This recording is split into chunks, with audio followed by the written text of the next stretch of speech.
세계 최초 2030년 세계정부 탄생을 발표합니다. 2030년 세계정부 탄생은 전 지구상의 78억 명 중 그 누구도 발표할 수가 없고, 하나님의 계시와 예언이 성취되어가는 과정 속에서 하나님의 택정함을 입은 둘째 아들을 통해서 이 세상 끝날에 대해서도 다 발표하는 바 됩니다. 자, 그렇다면 2030년 세계정부 탄생이 어떠한 현상으로 나타나는지 하나님의 말씀 성경을 통해서 알아보겠습니다. 다니엘서 7장 15절에서 24절까지의 내용과 계시록 13장 전체의 말씀 내용은 같은 맥락으로 이루어져 있습니다. 다니엘서는 지금으로부터 약 2600년 전에 기록된 말씀이에요. 다니엘이 계시를 보는 그때부터 이 세상이 앞으로 어떻게 변화해서 끝이 날 것인지의 사실을 하나님께로부터 계시를 받아 기록한 것입니다. 다니엘서 7장 17절 말씀 속에는 내 짐승이 나오는데, 내 짐승은 내 왕을 말하는 것이죠. 그 첫 번째 왕은 바벨론의 느부갓네살 왕을 말합니다. 그 옛날 느부갓네살 왕이 인류 문명의 발생지면서 노아의 8 식구만 실은 배, 노아의 방주가 닿은 것이 터키 아르트산입니다. 터키 아르트산의 배가 닿은 뒤 정착한 곳이 현재 이라크, 바로 바벨론을 말합니다. 이곳에 있으면서 노아의 자손들이 전 세계로 퍼져나갔습니다. 다음 두 번째 나타난 짐승은 페르시아의 왕을 말합니다. 페르시아는 지금으로부터 대략 2500년 전에 건국된 나라입니다. 페르시아에서 다리우라는 왕이 나타나 바벨론을 멸망시키고 전 세계를 지배하게 됩니다. 다음 세 번째 나타난 짐승은 알렉산더 대왕을 말합니다. 페르시아가 전 세계를 지배하고 있을 무렵 다시 한 인물이 나타나서 페르시아에 대항을 합니다. 그가 누군가 하면 그리스, 다시 말하면 마게도니아 지역의 왕 알렉산더 대왕을 말합니다. 알렉산더 대왕이 페르시아와의 오랜 전쟁을 하지만 결국은 스파르타 정신이 강한, 그러면서 철학가라는 철인인 알렉산더 대왕이 승리를 하게 됩니다.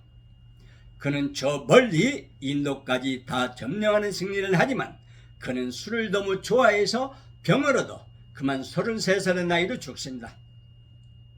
다음은 넷째입니다. 그 넷째 짐승은 바로 로마를 말합니다. BC 60년경, 여러분들이 그 이름을 아는 대로 줄리에 시저입니다. 그 줄리에 시저라는 사람이 나타나 로마를 통일하면서 삼두 정치로 이어져 가다 두 사람을 제하해버리고 로마를 통일하게 됩니다. 그래서 설립된 것이 바로 로마 제국, 그러면서 건설된 이 로마가 전 세계를 지배하게 됩니다. 예수님이 탄생하실 적에도 로마의 지배 아래 있던 이곳 예루살렘, 성경에서 나오는 가이사 아우구스가 전하의 후적을 명하여 후적을 하게 하면서 로마는 최고로 강한 나라로 변하게 됩니다. 이 로마는 다 멸망한 적이 없습니다. 나중에는 이 로마가 동서로마로 나뉘어지게 되며 지금 현재는 이스탄불의 동로마 제국의 근거지로 삼고, 서로마는 현재 이탈리아의 수도 로마로 되어 있습니다.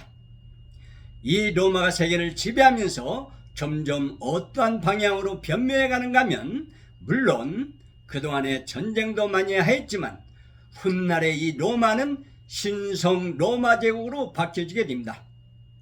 이 신성 로마 제국이란 이노센트 3세라는 교황이 그 당시에 주교였는데, 그 주교가 갑자기 나타나 선포한 것이 바로 신성 로마 제국, 그러면서 교황이 전 세계를 지배하게 됩니다. 이것이 중세 암흑 시대를 말합니다. 계시록 13장 1절 말씀만 보겠습니다. 내가 보니 바다에서 한 짐승이 나오는데 뿔이 열이요 머리가 7이라. 그 뿔에는 10면류관이 있고 그 머리들에는 참남진 이름들이 있더라. 자, 여기 짐승이 나온다고 되어 있습니다. 이 짐승은 무서운 것을 다 가지고 있는 짐승을 말합니다. 이 짐승이 바다에서 나온다고 되어 있는데 지구는 70%가 물이고 30%만 육지입니다. 이 분포는 사람이 이 지구상에서 살아가는데 꼭 필요한 조건이랍니다. 계시록 13장과 다니엘서 7장 말씀 중에 네 짐승과 열불이 나옵니다. 네 짐승에 대해서는 이미 앞에서 다 설명을 하였고, 이어서 열불은 앞으로의 세상이 되어질 일에 대해서 나타내 준 것인데 어떻게 되어가는지에 대해서 한번 알아보겠습니다. 다니엘서 2장에 보면은 첫째 짐승인 느부갓네살 왕이 꿈을 꾸고 꿈을 잊어버려 고민하다가 다니엘이 그 꿈을 해석을 해줬습니다. 꿈에서 한 신상을 보았는데 정금머리는 바로 바벨론을 말하며 어깨와 양팔은 은으로 된 나라인데 그것은 페르시아를 말합니다. 그리고 배와 넓적다리는 구리로 되어 있는데 이 나라는 그리스, 헬라를 말합니다. 그리고 두 다리는 절로 되어 있는데 이 두 다리는 동로마, 서로반을 가리키는 것이고, 두 다리 밑에 내려가서 발가락이 10개인데 한 반은 절이요 반은 흙입니다. 이것이 무엇을 뜻하는가 하면 2600년 전부터 바벨론이라고 하는 금나라, 금머리에서부터 시작해서 발가락까지의 인류의 역사를 나타내 준 것입니다. 바벨론 왕 느부갓네살 왕이 꿈을 꾸었는데 다니엘이 해석을 해준 것입니다. 자, 그럼 지금 이 시대에는 어떠한 시대인가 하면 10발가락 시대입니다. 이 로마에 달려있는 10발가락 시대에 지금 우리가 와 있다 이 말입니다. 다가오는 2030년에는 은혜의 시대가 끝나고 세계 정부가 탄생하면서 세계 대통령이 통치하는 7년 대환란 기간으로 들어가게 됩니다. 자, 그렇다면 그 열불에 대해서 어떻게 진행이 되는지 다시 한번 알아보겠습니다. 여기 이곳 미국이 2019년 코로나 팬데믹으로 인하여 전 세계의 경제의 주도권을 잡고 있던 미국이 경제 대공황을 맞이하면서 전 세계는 경기 침체로 들어갑니다. 이 경기 침체 기간이 2030년까지 이어져 가게 되는 동안 미국은 자유무역 제재에서 보호무역 제재로 바뀌어지게 되고 전 세계는 10개의 경제 분락으로 나뉘어지게 됩니다. 그 첫 번째가 EU를 중심으로 유럽 합중국이 형성이 됩니다. 다음 두 번째는 브라질을 중심으로 남미 12개국 국가가 두 번째로 형성이 됩니다. 나머지 8개의 분락은 그 지역의 경제성 있는 국가가 중심이 되어 형성되어 나게 될 것입니다.